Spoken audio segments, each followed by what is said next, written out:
Hey guys, how's it going? Hope everyone is doing well. It is Friday night, June 22nd, 2018, and tonight I am going to be making a video on a topic that I have been thinking about for a while. I've spoken about this idea actually in a couple of other videos that I've made, and I'm going to be talking about collecting pre-war cards on a budget. Um, Collecting pre-war cards in general can be very expensive if you want to get high-grade examples of iconic cards, elite Hall of Famers, rare sets. It's going to be real expensive to do that. But there are ways to collect these top tier Hall of Fame players and a lot of these early sets without totally breaking the bank. And I'm going to just discuss a few ideas, a few strategies, a few things that I look for to try to find some cards, some particular players without spending a ton of money. Um, and when I talk about doing it on a budget, it is all relative. When you're talking about cards that are 100 years old, sometimes over 100 years old, it's going to be expensive. Kind of regardless, but these are just some ways to do it for a little bit cheaper. And I'm sure a lot of you out there have, other ideas, other things that you look for, and I would love to hear it. I'm sure that there's things that you all have thought of that I have not. So if there's something that I don't talk about, please, I would love to hear, some things that you do to find these cards, pre-war cards, and how you add things to your collection. So please leave a comment if there's something that you think you'd like to add. So I guess first, really quickly, I'm just going to talk about why I collect pre-war cards at all. I really do enjoy kind of all eras of cards. Everything from, opening modern cards, 2018 Top Series 2, open some packs tonight with my kids. And pulled a Shohei Ohtani, one of my sons did, and so that's always fun. 70s and 80s cards, the cards that I grew up with, vintage stuff from the 50s, 60s. I love all of it. But what has kind of drawn me to the pre-war stuff are a few different things. One is kind of the rarity of the cards, and the difficulty in finding a particular card. So I was just going to really briefly talk about this as an example. There are probably not a ton of Heine Manouche collectors out there, but he is a Hall of Fame player. This is a 1936 Worldwide Gum card. Not even really the nicest looking card, but I searched for this card in particular for a long time because it shows Heine Manouche as a member of the Red Sox.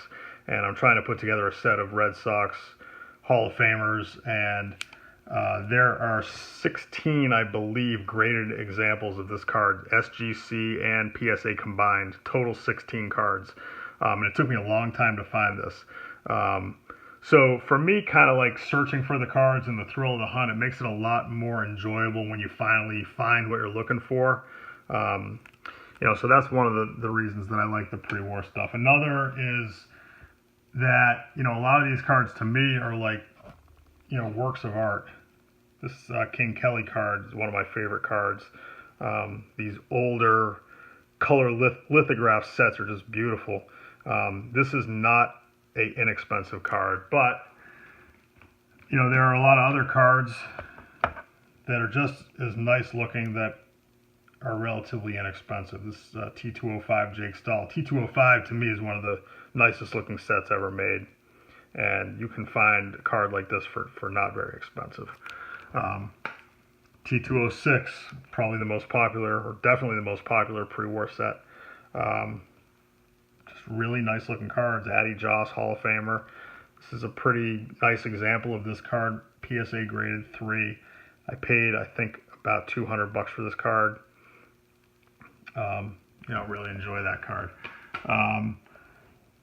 Just kind of learning the history of the cards, the sets, and the players. Not even necessarily the Hall of Fame players. A lot of these early players led really fascinating lives, and I kind of just like when I get a card, googling them and reading about them and kind of learning about the players. The idea that 100 years ago, someone opened a pack of cigarettes, or in this case, a package of candy, and pulled out this Babe Ruth card and was excited to get it.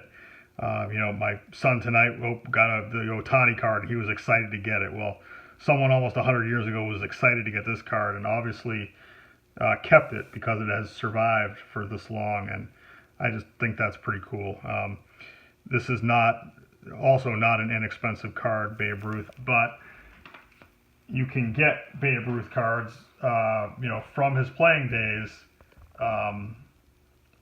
for relatively inexpensive also. And if you bear with me for a second here, have some images of some cards I'm going to show you. And here's an example of a card, if I can find what I'm looking for. That is for sale right now on eBay. This is a PSA 2 graded Sanella Margarine Babe Ruth card from 1932 that is on sale. By just a quick eBay search, I found this tonight. It's on sale for $149.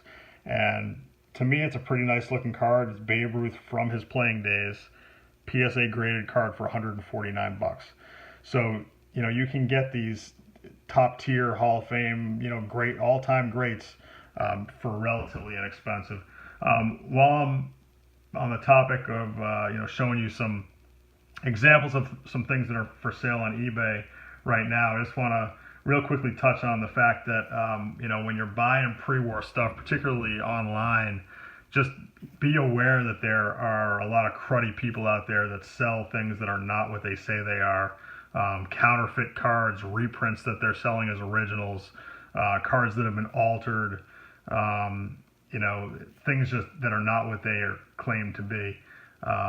So if you're buying online, particularly ungraded cards, be very careful. Use sellers that you're familiar with, someone that you trust, someone that will stand by what they're selling. If you're buying cards in person,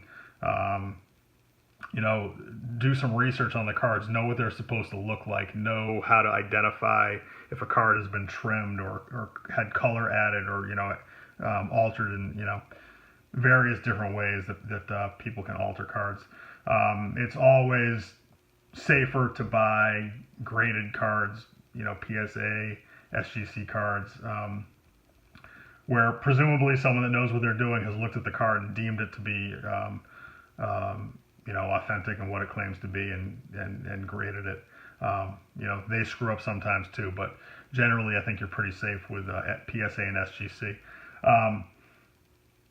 So with that in mind, I'm going to show you some things from my personal collection. I'm also going to show you some things that I found just looking on eBay tonight. And the first kind of topic that I'm going to talk about is condition. And obviously, as with any card, condition really matters when it comes to price. And here's an example of a card that's in horrible condition. 1909 E95 Bill Kerrigan, SGC1. And I did not pay a lot for this card, but I still like having it in my collection. Not the nicest looking card, obviously, but you can find cards that are in lower condition. Like this card here, I paid, I think, $5 maybe for this card. And Joe Cronin is a Hall of Famer. This is a 1941 play ball card.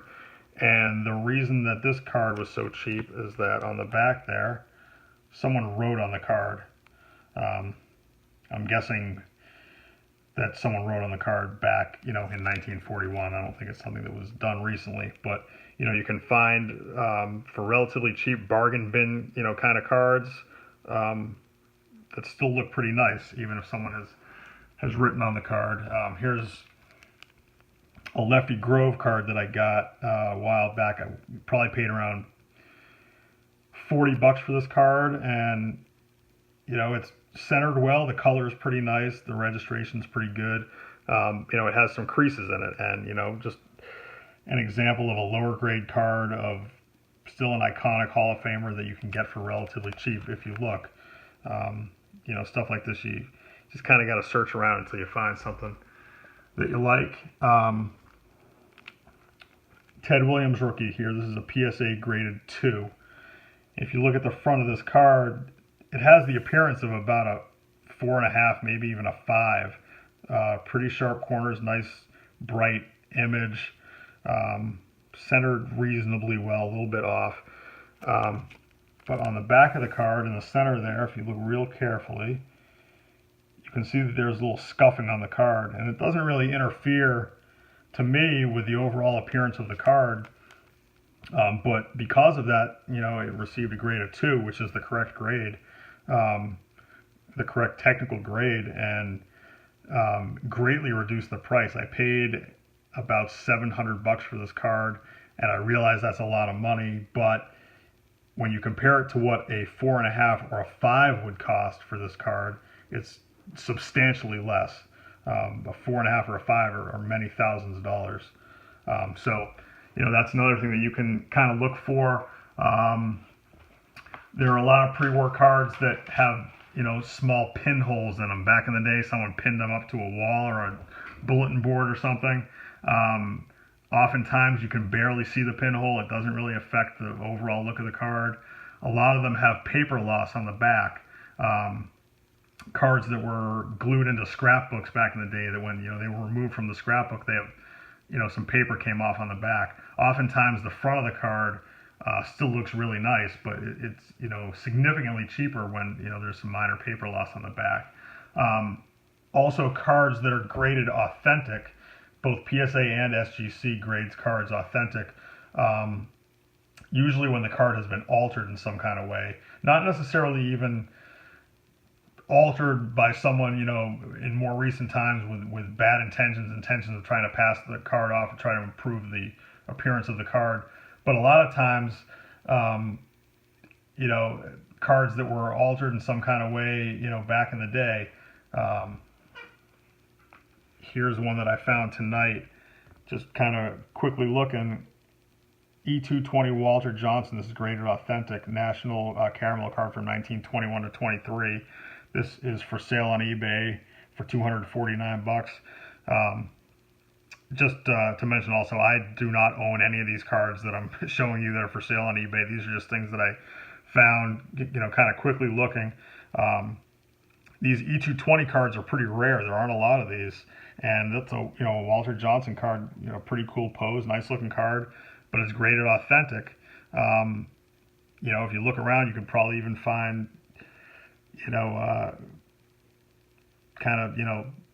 similar cards for maybe even cheaper. This was just a kind of a quick search, but just goes to show you that you can get an elite Hall of Famer like that from the era in a rare card for $249. So condition is obviously, and that's not something that you probably couldn't have figured out on your own, but just some ideas on things to look for and things that can reduce the price of a card. Now I'm going to talk about a couple sets in particular that I think are very good value. I'm going to start with the T200 set, and I've shown some of these before. Fatima cigarettes from 1913. I think these are very cool looking cards. A lot of these have multiple Hall of Famers. This one has Rube Marquard, Christy Mathewson, John McGraw, and also of note Jim Thorpe there on the bottom left. And like the Pittsburgh card has Honus Wagner, the Washington card has Walter Johnson, Ty Cobb is on the Detroit card, Shoeless Joe Jackson is on the Cleveland card, Tris Speaker on the Boston card, and you can get these players on these T200 cards for relatively inexpensive. So just one set that I think is a good value. Also, here's the T201 set. This is Eddie Saccott, and then also John Thoney on the back. These, to me, are nice looking cards. I like the look of these. There's a lot of Hall of Famers in this set, and these are not that expensive. They're pretty easy to find on eBay and other places, and nice looking cards. There's a Ty Cobb, Sam Crawford card that I saw on eBay tonight. I think it was around $300. That's two Hall of Famers on one card. That was a graded card for around $300. A Ty Cobb card from his playing days. Strip cards are another thing to consider. These are just a few that I picked up because they're Red Sox. Very inexpensive, maybe 15 bucks. Wally Shang was actually a pretty good player. And there's a kind of a big variety of these strip cards. Some of them are not really that nice. Some of the sets are not great. The artwork is very crude. Don't even really look like the player they're trying to depict, but some of them are pretty nice. And this set is pretty nice. There's another strip card, if you bear with me while I search for it here. There it is, Babe Ruth. This is from 1927, W560 set, Babe Ruth card from 1927 for 399 bucks. PSA graded, authentic. This is graded authentic because it's hand cut, not because it was altered. And again, I realize $400 for a baseball card is a lot of money, but when you're talking about Babe Ruth from 1927, it just goes to show you that you can get cards of these players without spending, 10,000 bucks. Thought that was kind of a neat card, and just very quick eBay search revealed that one.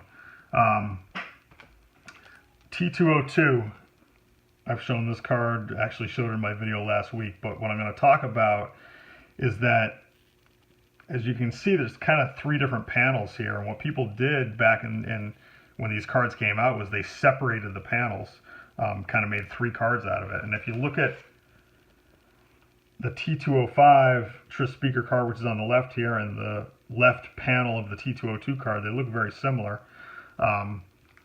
And if you search on eBay for T202 panel, you can find these cards separated, and they're very inexpensive.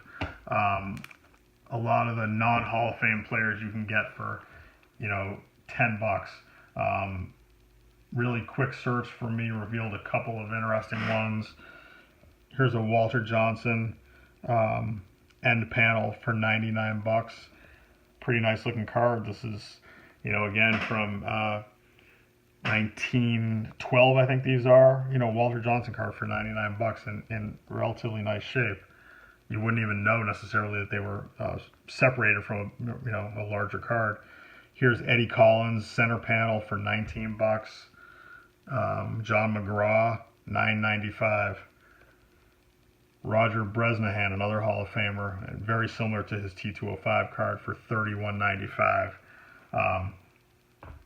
So, you can get a lot of enjoyment out of a card like that. It doesn't bother me at all that it came from what was once a larger card, for pretty cheap. So next I'm going to talk about game cards. I have a few examples here, and then I'm going to show you something that I found on eBay. This is 1913 National Game, Joe Wood. This is 1906 Fan Craze card of Lou Krieger. There's the back of the Joe Wood card. A lot of these game cards are also a great value. You can find these for pretty inexpensive, and there's a lot of big name Hall of Famers. In addition to these sets, some others, just to mention the 1913 Tom Barker set, the 1914 Polo Ground set, 1936 S&S set. I looked on eBay tonight and I found this card. This is 1936 S&S Ducky Medwick, Hall of Fame player, for $7.85. I mean, to me, that's pretty cool. A 1936 Hall of Fame card for $7.85, and this was 2 minutes of searching on eBay. Another set is the 1913 Napoleon Lajoie game card. This one here, also very cool looking card. 105 years old. This is graded a PSA 7, $62. Napoleon Lajoie is one of the greatest players of all time, and again, this is 5 minutes of searching on eBay. You could probably find a card like this for even cheaper. So that's just another example.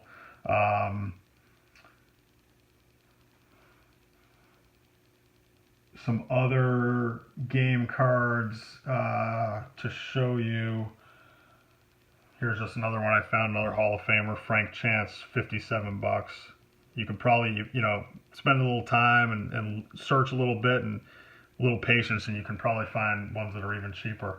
But here's a good example of Honus Wagner, 1913 National Game, 407 bucks. And again, that's a lot of money, but when you're talking about a Honus Wagner card from 1913, that's a pretty good value to me, and I think it's a pretty neat looking card too. So the game cards are something to consider also. Next, I just wanted to touch briefly on the premium sets from the mid-30s, Gaudy, National, Chickle sets. I'm not going to talk a lot about those, but you can get some really nice looking cards of some great Hall of Famers for relatively, and I keep saying relatively cheap. Some of those are very inexpensive. So just, kind of search and look and see what you can find for Gaudy premiums and some of these other premium sets from the 30s. Shout out to Dustin Bellinger, who made a couple of great videos that talk about these cards, different sets, different variations. So check out his channel and watch these videos, and you can learn a ton about those sets. Next up, I want to talk about exhibits, and we're over 20 minutes, so I'm going to try to speed things up a little bit. This is a 1925 red roughing card. Exhibits made cards from 1921 was the first set, and I think they made them for 50 or 60 years. And these cards were distributed out of a machine, like in arcades. You could get these cards, and a lot of them have really nice photography. And pretty inexpensive also, relatively inexpensive. Keep using that term, relatively inexpensive. But here is one that I found tonight. 1921 Exhibits Ty Cobb card, SGC graded, 1.5 for 475 bucks. This to me is a very cool looking card. Obviously not in the greatest shape, but a Ty Cobb card from his playing days, and a nice looking card at that for, 475. You could probably even find it for cheaper if you searched a little bit. Couple other ones. I'll show you some later examples.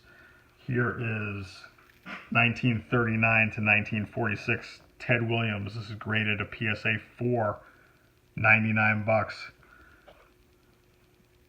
From the same set, 1939 to 46, Joe DiMaggio graded a PSA 4 for 120 bucks. A great way to get some cards of these players without spending a ton. So that's the exhibit sets.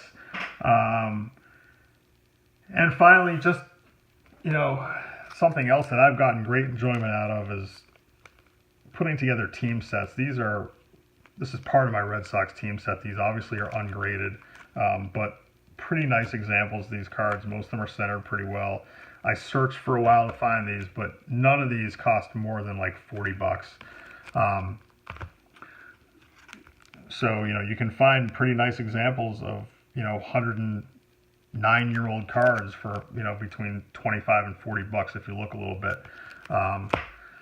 So whether it's a certain team to collect or a certain player, the key kind of is patience and searching and finding the right card. And, just finally, I'll say that if you search for cards, the things that I've talked about tonight in your local card shop or at a smaller show, you're not always going to find this kind of stuff at places like that. I have had a lot of success on eBay, again, just kind of being patient and looking for something particular that I want and waiting until it comes up, or some of the smaller online auction houses also, you can get really good deals if you spend the time and look for what it is that you want. So we are at almost 25 minutes. If you've made it this far, I thank you for watching. I would love to hear any ideas that you guys have on acquiring pre-war cards on a budget. And I thank you for watching and hope everyone has a good weekend, and I will talk to you guys soon. Take care. Bye.